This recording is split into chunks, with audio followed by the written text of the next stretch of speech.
Tacos! My favorite food on this entire planet. I literally eat them at least once a week, and I find it insulting that up until this point I have only made one taco video. So today we're going to change that. We are making some beef tacos, but not just any beef tacos, Korean beef tacos. Complete opposite side of the world, I think. I'm American, so I don't really know where things are other than where I'm currently standing. I don't even know if they eat tacos in Korea. I don't know if they serve French fries in France or hamburgers in a hamburger stand. Either way, this is going to be a delicious treat and a nice change of pace for your next taco night. To start this recipe, let's make a quick taco sauce to drizzle on our finished products. Simply take 1/3 cup of sour cream, 1/4 cup of mayo, a teaspoon of garlic powder, and a teaspoon of sriracha. Finally, 2 tablespoons of fresh lime juice, and give it all a mix and then store in your refrigerator until you're ready to use it. Fun little note here, if you'd like to transfer this to a squeeze bottle, simply add a tablespoon of milk or 2 and mix until it thins out, and then you'll be able to pour it into a bottle using a funnel. Next, we need our sauce for our meat. I'll combine half a cup of low sodium soy sauce, 1/4 cup of packed dark brown sugar,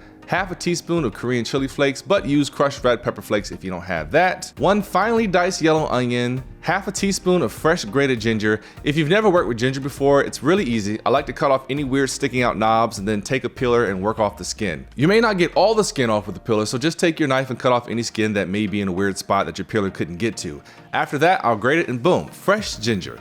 3 cloves of fresh minced garlic, give it a mix and let it hang out in the fridge for a while we get everything else prepared. Lastly, we're going to take about 4 ounces of red cabbage, which is clearly purple to me, and just slice it up. Combine with 1/4 cup of diced onions, just mix it together, and we're ready for the fun part.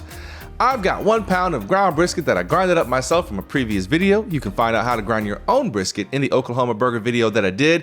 But if you don't have ground brisket, you can absolutely use regular ground 80/20 beef or even ground turkey or pork. It's all going to be good. Get a large pan over a medium-high heat and pour in 1 tablespoon of sesame oil. This stuff is very, very potent, so definitely don't go overboard with it. We're going to cook our cabbage and green onions until they're beginning to soften. This could take anywhere between 5 and 8 minutes, just depends on your stovetop. After that, we'll add in our meat and cook until brown. Once it's reached that beautiful brown stage, we'll add in our sauce and mix it and make sure everything is coated in that sweet, delicious goodness.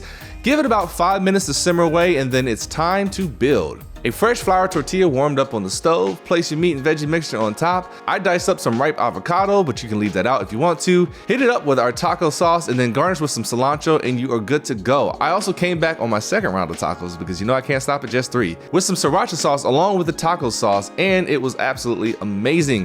Squeeze a little bit of lime juice in there too, and you'll have one of the best ways to change up your Taco Tuesday nights, I guarantee. Dry January is almost done for me, and I can't wait to share drinks with you all again. So until then, Poor Choices Kitchen, I'll see you next time.